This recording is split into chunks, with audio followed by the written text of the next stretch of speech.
Olá, você que nos acompanha aqui na página Estação da Luz Espírita. Hoje nós retomamos os nossos trabalhos de reprisarmos ou publicarmos as matérias relacionadas com a doutrina espírita. Livros, textos, obras da codificação, entrevistas, palestras. No cômputo geral, nós reunimos aqui na página um conjunto de informações relacionadas à doutrina espírita. Com que objetivo? Não é com fins lucrativos, absolutamente. Nosso propósito é único e exclusivamente a divulgação da doutrina. E aí você encontra aqui na nossa página o mais vasto material espírita para suas pesquisas, seus estudos e para o seu deleite. Por isso, nós hoje reproduziremos uma palestra muito interessante. Palestra de Divaldo Pereira Franco, conversando sobre Espiritismo. Divaldo Franco, no dia 25 de junho de 2020, transmissão ao vivo pela FED TV e pela TV Mansão do Caminho. É um trabalho que, como todos os outros, você não pode perder. Então vamos à palestra sem mais delongas. Muitíssimo obrigado por nos acompanhar aqui na página Estação da Luz Espírita. Reencarnação.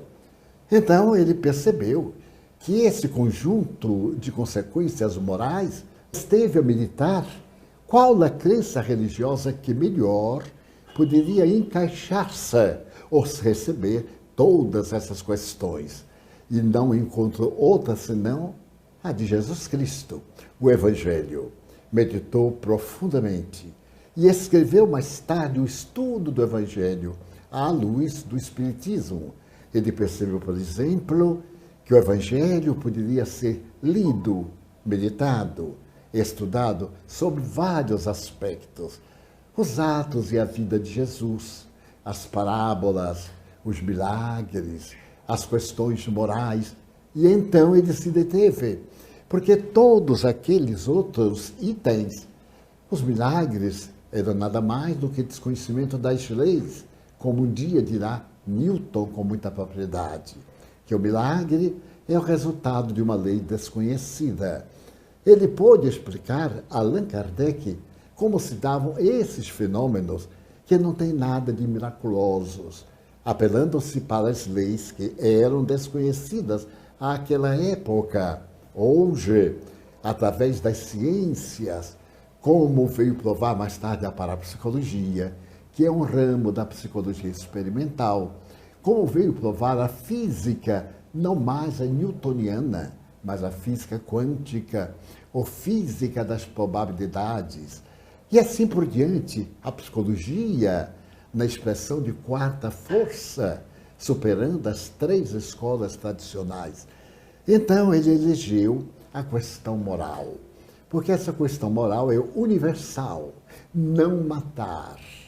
Toda civilização tem por base não matar, embora algumas, ainda com leis primitivas, baseadas na inferioridade moral da criatura humana, permitam-se a pena de morte, fomentem a guerra, até amparem o aborto delituoso, aquele que é provocado, a eutanásia, o suicídio. Então Allan Kardec baseou no Evangelho de Jesus o lado moral da doutrina espírita. E o fez com tal propriedade que, meditando numa parábola, ou melhor, numa carta do apóstolo Paulo aos Coríntios, aliás, belíssima, mesmo que eu falasse a linguagem dos anjos e dos santos e não tivesse caridade, hoje a tradução da Bíblia de Jerusalém fala sobre o amor. É mais ou menos a mesma coisa, como explicarei. E seria como o sino que tine ou o metal que soa. Ele vai analisar o que é a caridade das suas expressões mais elevadas, mais transcendentes, mais oportunas. E então a caridade que é, afinal, é o amor na sua expressão mais alta. Porque a caridade é esse doar doando-se. É essa expressão de beneficência em que o doador olvida-se de si mesmo em um holocausto de ternura para poder preservar o ensinamento de Cristo, que se deu a si mesmo por amor a criatura humana.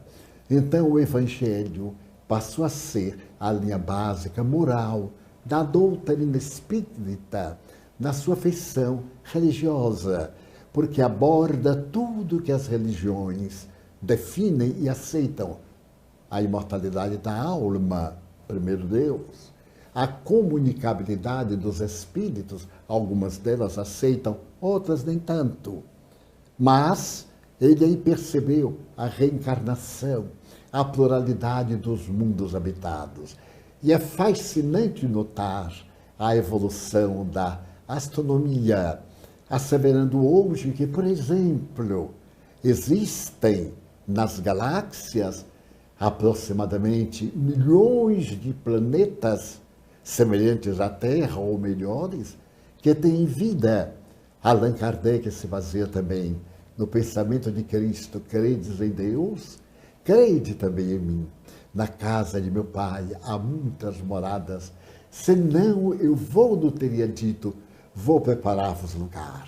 Mas eu sou o caminho da verdade e da vida, e ninguém vai ao Pai senão através de mim. O cristianismo renasce com o vigor, com a força dos abençoados dias em que Jesus, pregando o amor através dos conteúdos notáveis do Evangelho, esteve conosco. Então, esses conteúdos todos vêm restaurar o cristianismo, conforme Jesus prometera. No momento em que ele está despedindo-se dos amigos, ele diz que tinha que ir, que voltar ao Pai. E Pedro, muito comovido, redarguiu ele: mas não nos deixes órfãos. E tomado por uma grande compaixão, ele disse, conforme está em João 14, 15, 16, 25, 26, eu não vos deixarei órfãos.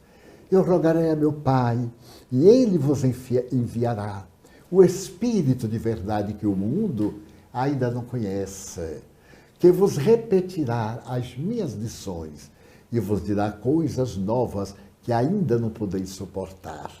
Que promessa fantástica deste Consolador, que é o Paracleto, que é esse Espírito advogado que intervém por nós. Então, essas palavras de Jesus foram interpretadas teologicamente, a posteriori, como a segunda vinda do Cristo. Na primeira vez, ele veio pessoalmente e agora voltava nas grandes ideias que havia oferecido à humanidade e que nós não soubemos utilizar. Muitas vezes transformamos-las em motivos de guerra, as cruzadas lamentáveis.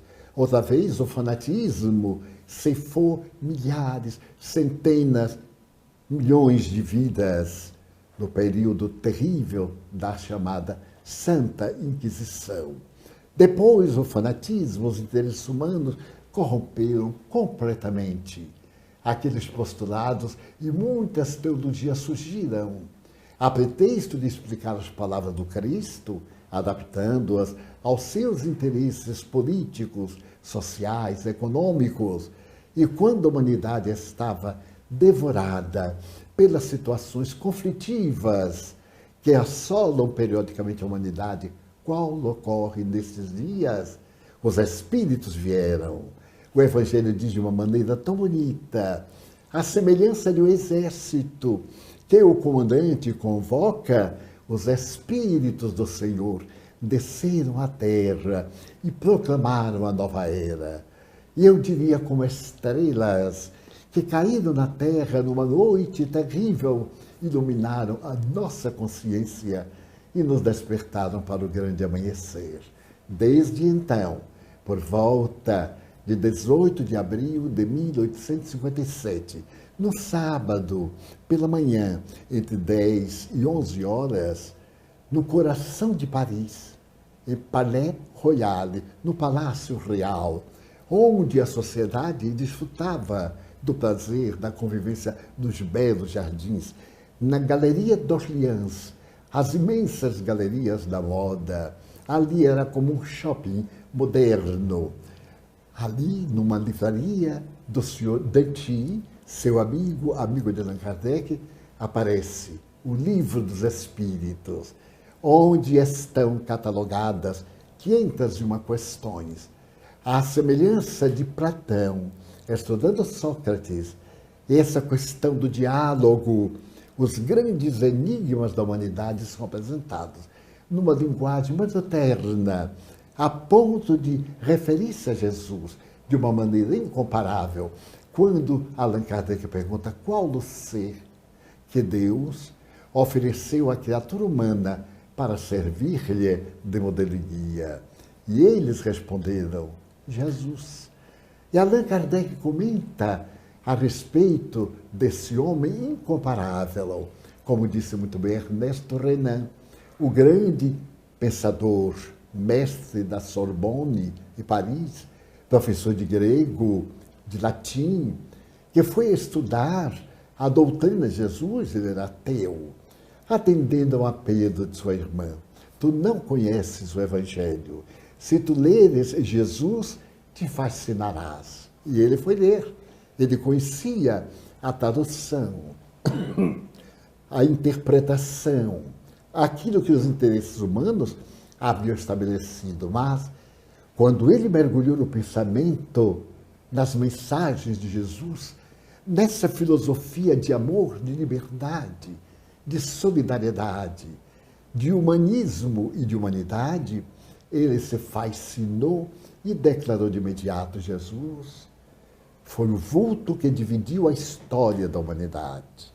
E, de fato, os fatos históricos passaram a ser contabilizados antes e depois dele. Então surge a era espírita, naquele 18 de abril de 1857. E logo depois vieram as outras obras que constituem a estrutura básica do espiritismo. 5 obras ao todo, e mais 2 complementares, e uma revista mensal, desde o dia 1º de janeiro de 1850.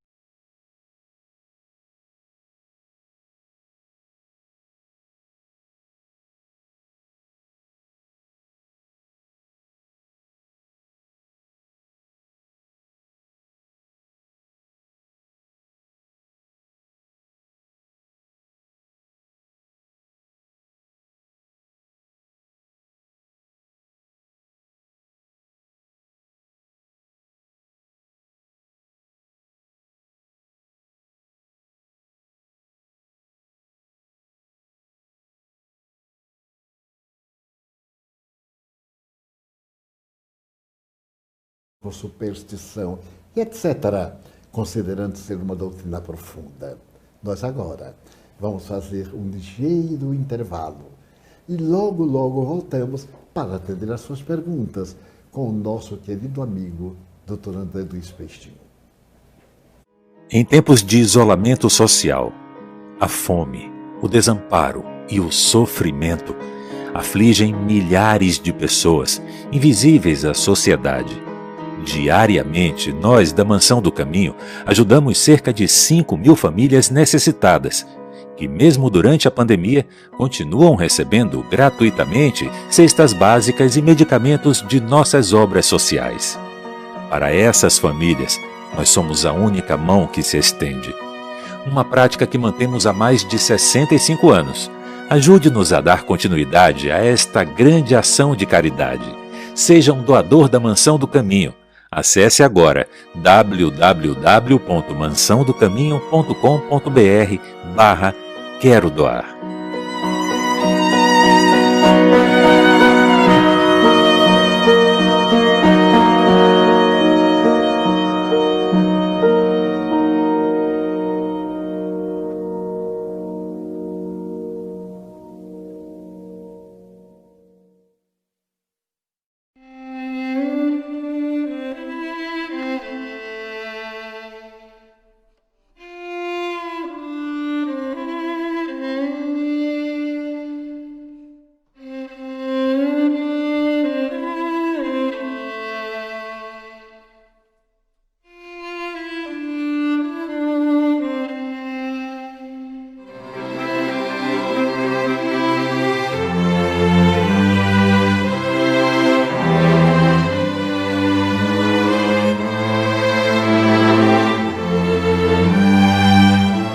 a notícia da esperança nestes tumultuosos dias da humanidade.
Retornamos então, agora com a presença do Dr. André Luiz Peixinho entre nós, e vamos fazer a primeira pergunta para ele então. Dr. Peixinho, de Denise Oliveira, lhe pergunta o seguinte: depois de reconhecido o erro, como trabalhar a culpa? Em primeiro lugar, eu quero saudar a Mansão do Caminho, com quem partilho laços de amizade e presença desde os idos de 1967, acompanhando esse grandioso trabalho. Saudar os internautas, os acompanhantes da TV Mansão do Caminho, e dizer da nossa alegria de estar compartilhando essa experiência de comunicação. É uma experiência nova, pelo menos para os hábitos nossos cotidianos. A questão do erro é uma questão básica de consciência, de reconhecimento de que aquele momento existencial, aquele comportamento já é inadequado. Os erros de hoje, provavelmente no passado evolutivo, eram normalidades, não sentíamos como erros. Mas agora que crescemos, então aparece essa sensação ou esse entendimento fruto de uma consciência que avança.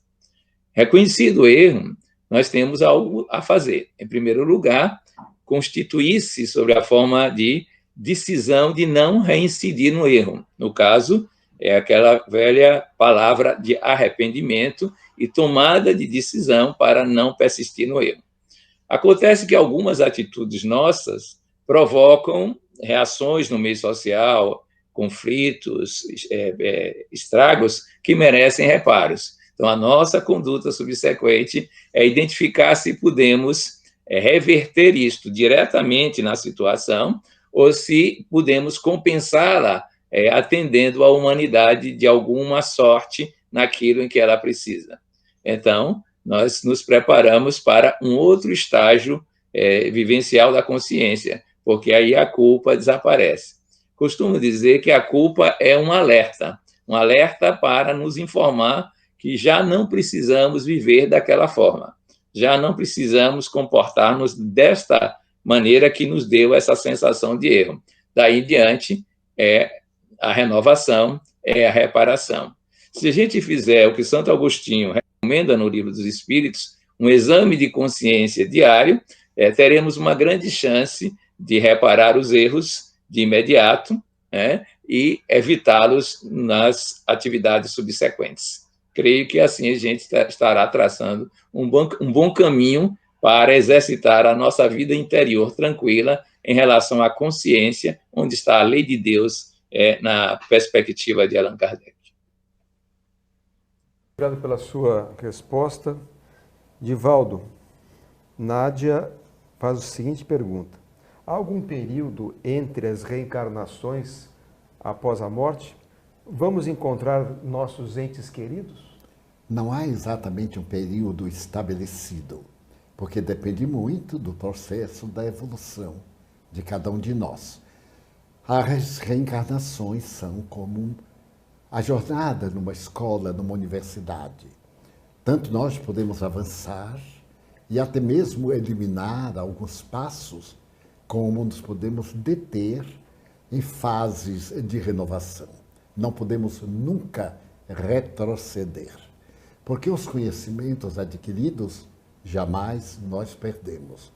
Aqueles equívocos nós teremos oportunidade de reabilitar-nos à medida que as experiências nos permitam.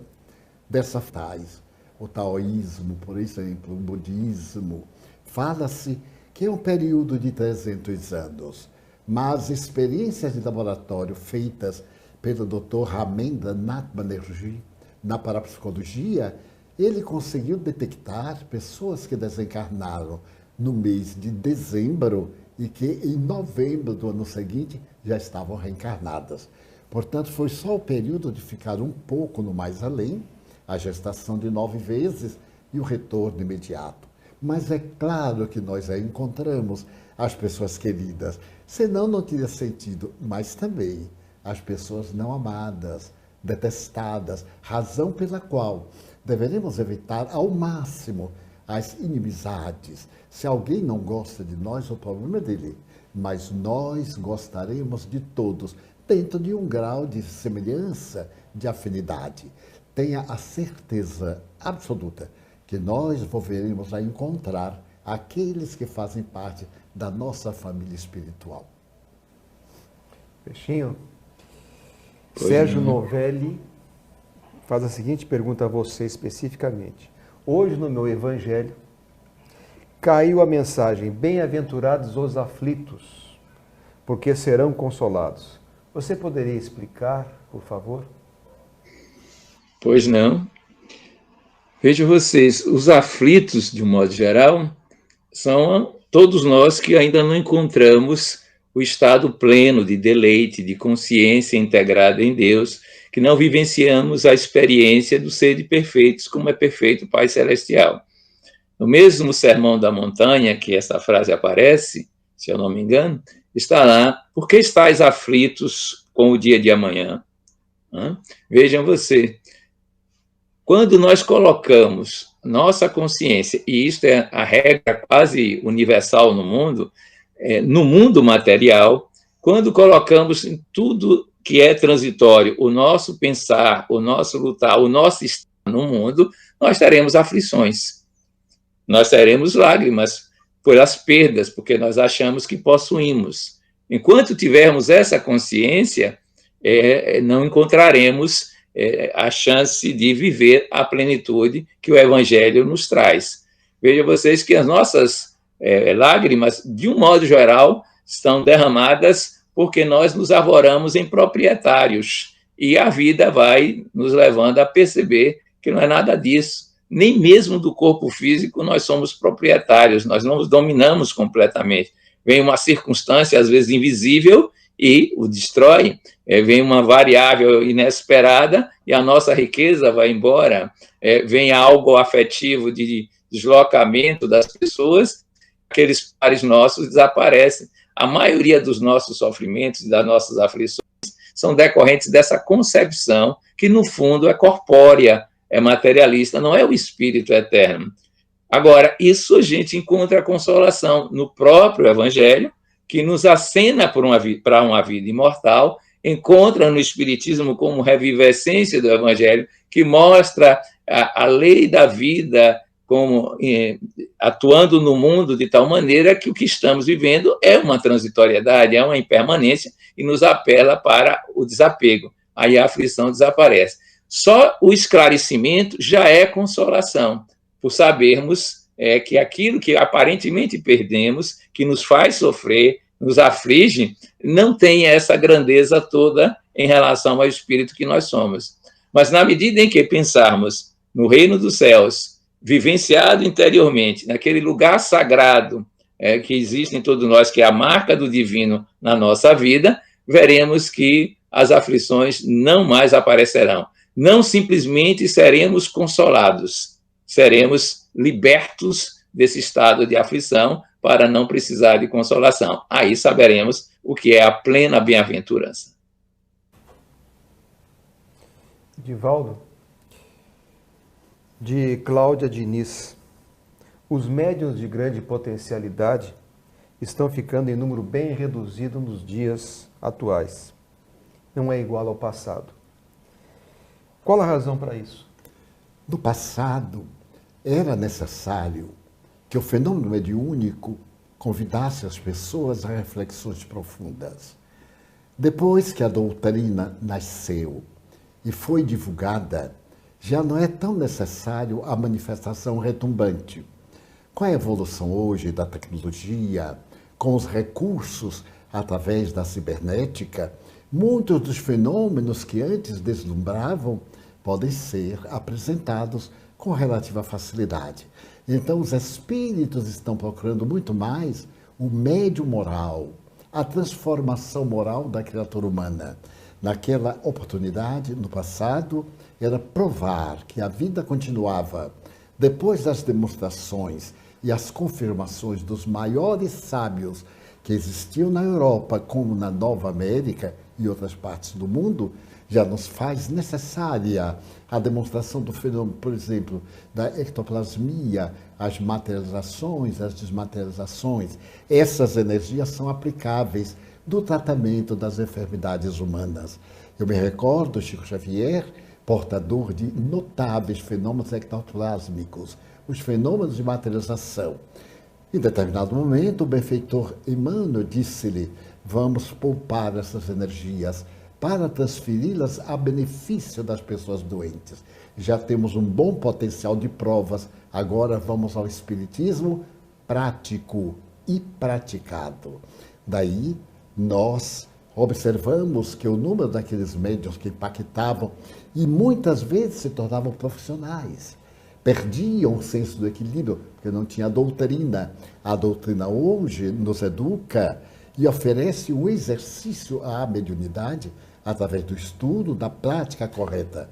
Por esta razão, os fenômenos hoje, dentro das atividades mediúnicas, têm por objetivo essencial a transformação moral do indivíduo, a prática da caridade. Peixinho, uma pergunta de Enaldo Souza. Querido Peixinho, boa noite. Onde fica localizada a consciência? No perispírito? Olha, essa pergunta a gente realmente tem dificuldade de responder.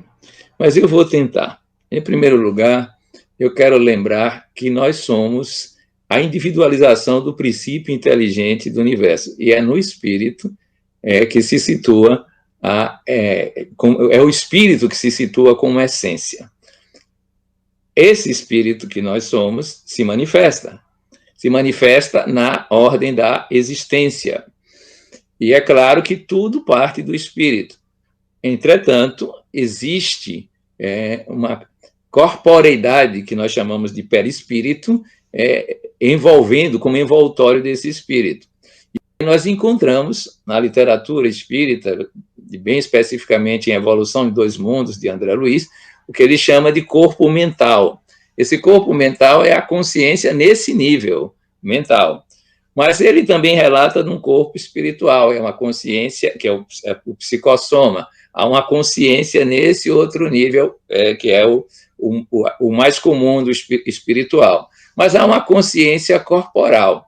Agora, a lei divina, a consciência do divino, aquele sentido íntimo que Leon Denis nos fala, é propriedade do espírito, que vai manifestando através das formas o seu potencial. Por isso que nós dizemos que somos seres perfectíveis na manifestação, porque na essência nós somos a criação divina. A consciência é a tradução da presença divina em nós próprios. Né? É assim que nós tentamos clarear para uma mente analítica, filosófica como a nossa. Então, a consciência está no espírito, mas ela se manifesta sobre a forma de pensamento no extrato mental que está no perispírito, e se manifesta sobre a forma de sensorialidade nos sentidos corporais. Quer dizer, há uma gradação da manifestação da consciência primeira do espírito em relação às formas de expressão nos mundos existenciais que a gente vai criando. Esta é sumariamente uma resposta para esse tipo de pergunta, que é assaz complexa. Muito bem, Peixinho. Excelente resposta. Divaldo, qual é a visão espírita sobre o autismo? Pergunta Kátia Mendonça. O autismo, hoje bastante estudado, é uma provação, tanto para o enfermo, o paciente, quanto para a família. No autismo, nós vamos encontrar o espírito aprisionado no corpo, tendo emoções e sensações que não pode expressar. Pode ser, muitas vezes, também uma oportunidade de evolução para determinados espíritos. Observe-se que, invariavelmente, com as exceções compreensíveis, o autista é sempre de aparência bonita, muito inteligente, portador de uma memória excepcional, porém, dentro do seu mundo, no mundo à parte. O Espiritismo procura dizer que os nossos atos, bons e maus, são prolongados na encarnação posterior. O uso da inteligência aplicado para o mal vai levar muitas vezes ao autismo ou a outros transtornos de natureza comportamental, de natureza psicológica e até de natureza mental.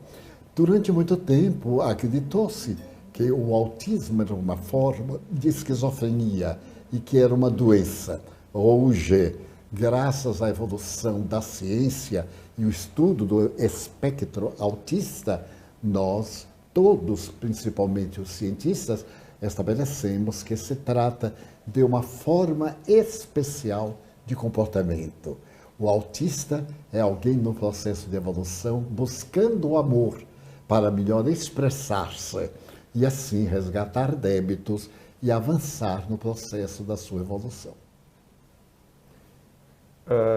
Álvaro Nascimento pergunta a Peixinho: como desenvolver a autoestima sem nutrir o orgulho?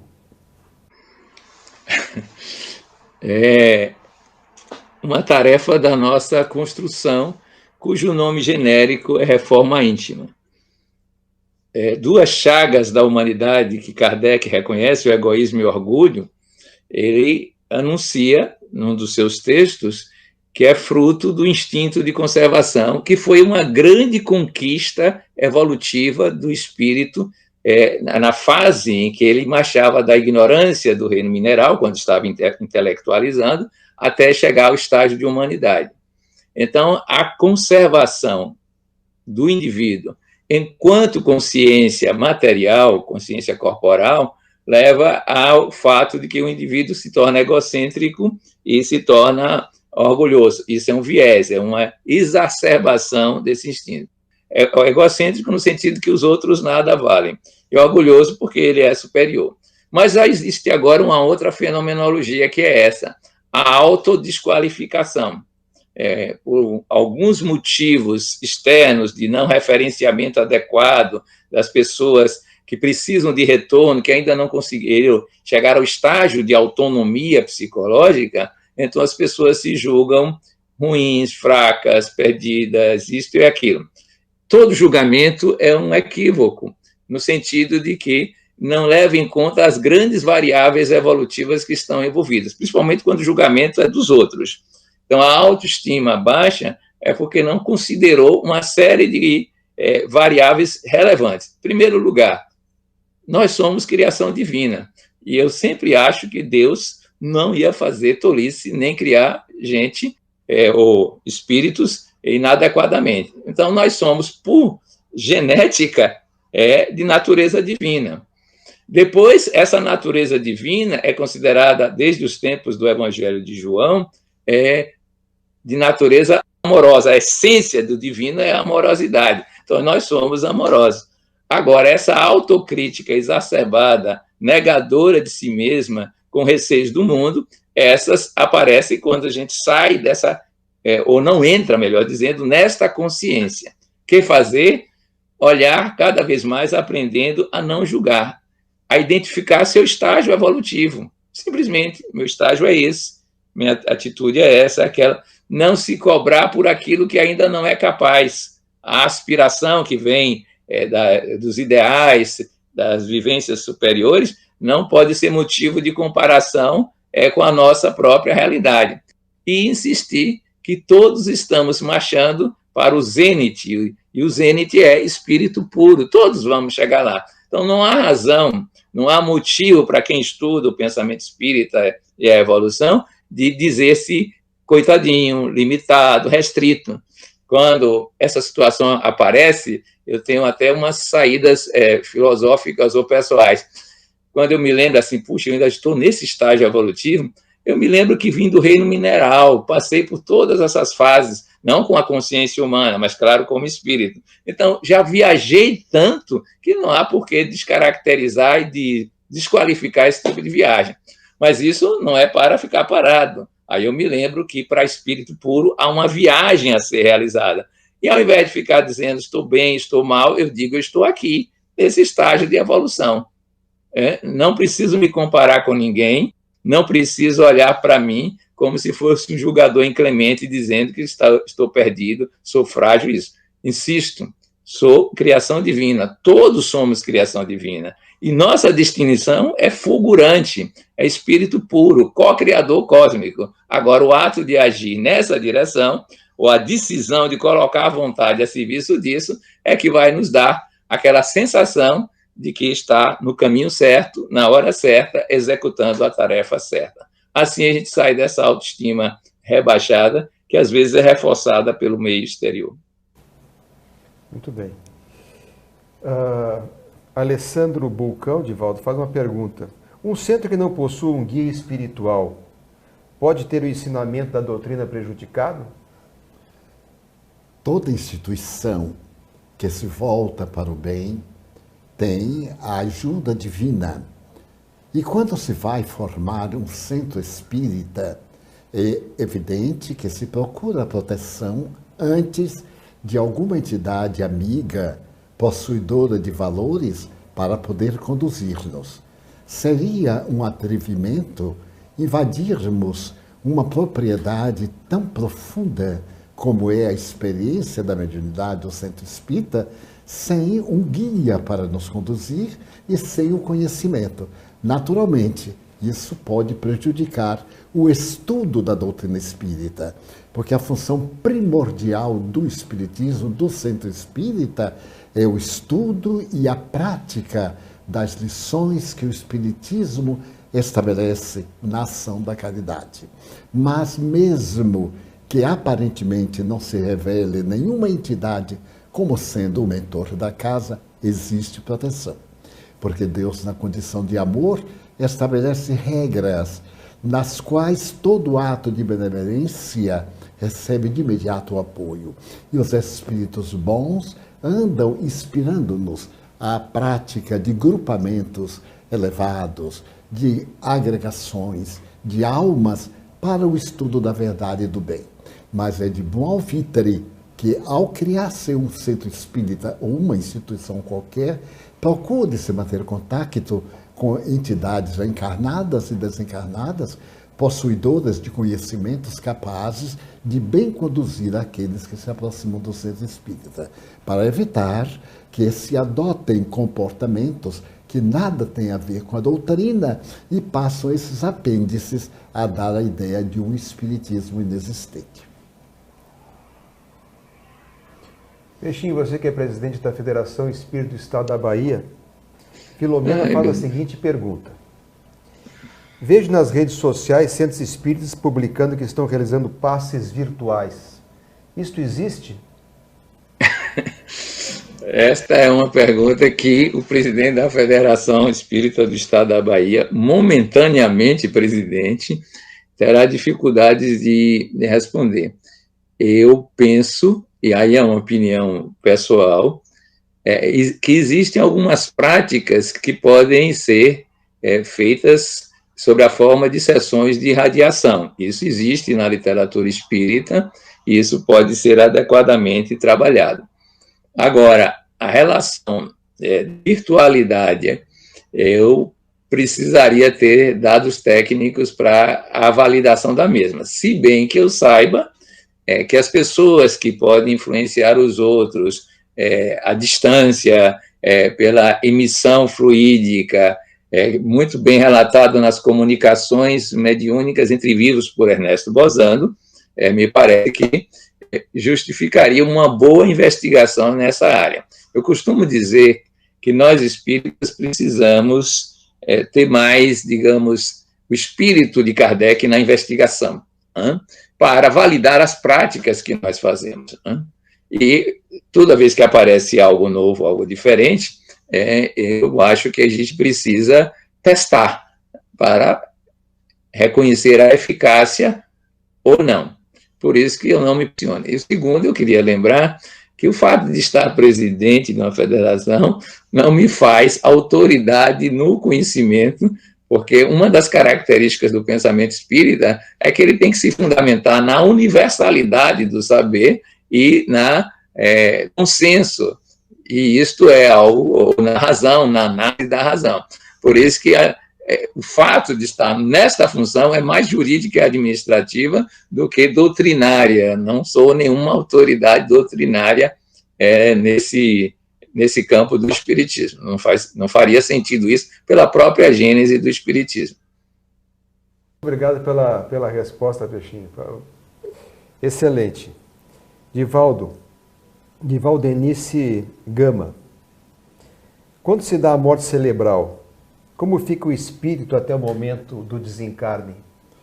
Muitas vezes perturbado, porque não tendo havido a desencarnação completa, somente a falta de oxigenação do cérebro, o espírito ainda está imantado ao corpo físico, sente-lhe as sensações, tem as necessidades aparentes, e quando não tem uma estrutura espiritual para entender o fenômeno biológico da morte, atormenta-se até o instante em que ocorre a morte do tronco encefálico e de outros órgãos, aí acontecendo a desencarnação e vindo as perturbações ou as bênçãos de paz, de saúde, de alegria, de acordo com o estado espiritual.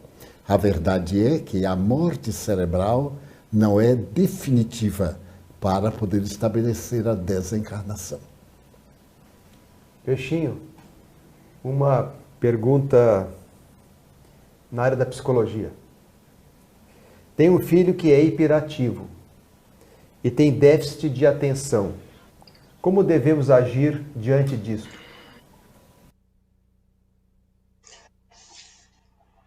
Esse é um mundo de diagnósticos que precisamos ter uma série de cuidados, porque, pessoalmente, aí falando como profissional, eu tenho visto que, ao longo dos anos, a nossa sociedade resolveu enquadrar a maioria dos comportamentos em alguma patologia.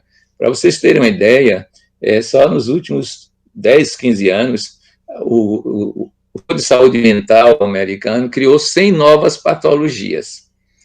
Então, nós precisamos caracterizar com cuidado esses diagnósticos, né?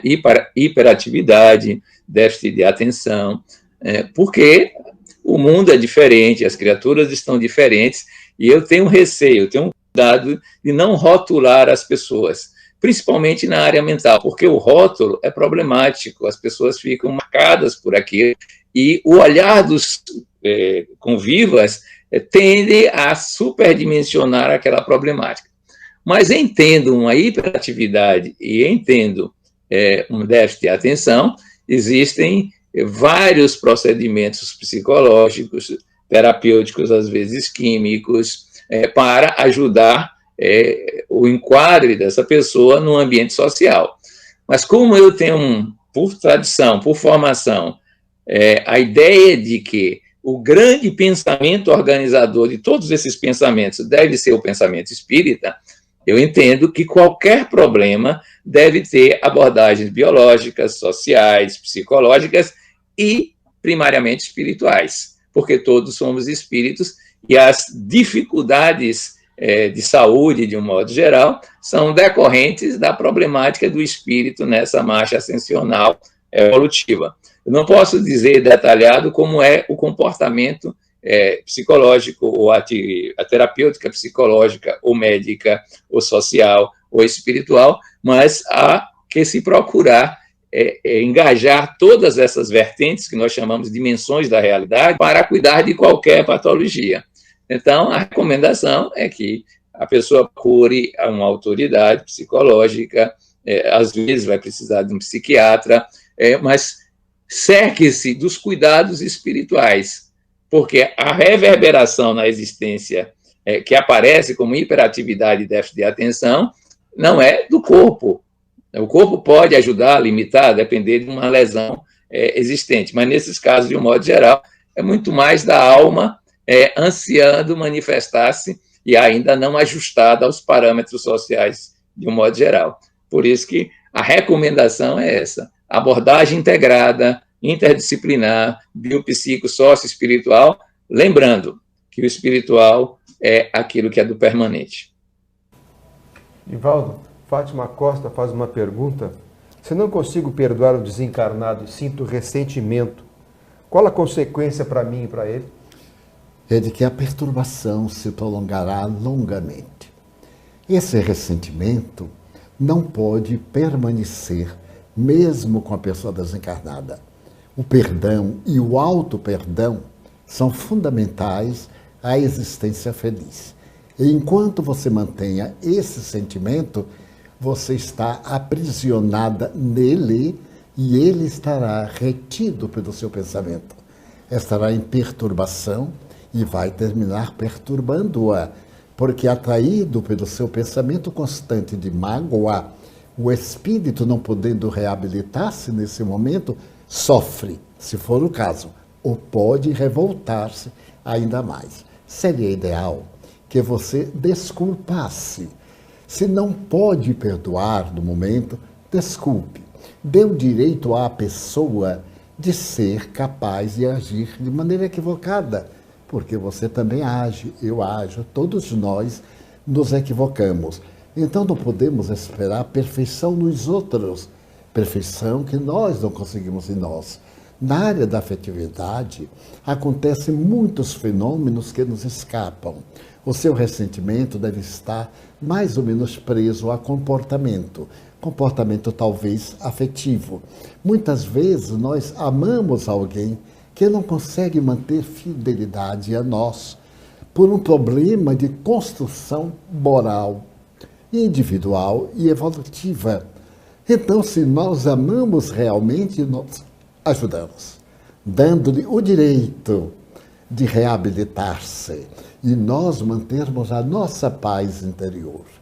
Não lhe peço que perdoe, porque são apenas palavras. Entenda que a pessoa necessita de compreensão e que você necessita de olvidar, porque também vai desencarnar de um momento para outro e vai despertar, talvez, vinculada a ele de que você guarda esse rancor injustificável. Pela minha experiência de uma longa vida, na convivência de mais de 2 milhões de pessoas, uma a uma, porque aos 93 anos, mais de 75 de vida pública, eu tenho tido oportunidades muito raras. Então, eu diria, na qualidade de seu irmão em humanidade, desculpe, procure envolver a pessoa em compaixão. Se não puder perdoar, tenha compaixão, tenha misericórdia, como Deus tem para conosco. Lembre do Pai Nosso. Perdoa as nossas dívidas, assim como nós perdoamos aqueles que nos magoam. Procure, de qualquer forma, libertar-se dessas algemas que lhe prendem a esse espírito que também deve estar sofrendo. A técnica na doutrina espírita é o perdão, não apenas 7 vezes, mas 70 vezes 7, ou mais. Perdoar tantas vezes quantas sejam necessárias, porque o perdão é melhor para quem perdoa. Quando nós perdoamos, nós produzimos um hormônio chamado oxitocina, e ele nos ajuda nas manifestações do amor. nós regularizamos a dopamina, que é o hormônio da afetividade, da alegria de viver. E por que aprisionar alguém que por esta ou aquela razão não agiu bem com você? Desse modo, agora lhe peço, perdoe, para o seu próprio bem, para a sua saúde mental, emocional e para uma vida feliz. E o tempo é implacável. Chegamos ao momento de dizer até a próxima quinta-feira, quando aqui estaremos para dar prosseguimento ao nosso programa, conversando sobre o Espiritismo. Pedimos ao nosso Mário o favor de encerrá-lo. Peixinho, as suas últimas palavras de despedida para todos nós nesse momento, por favor.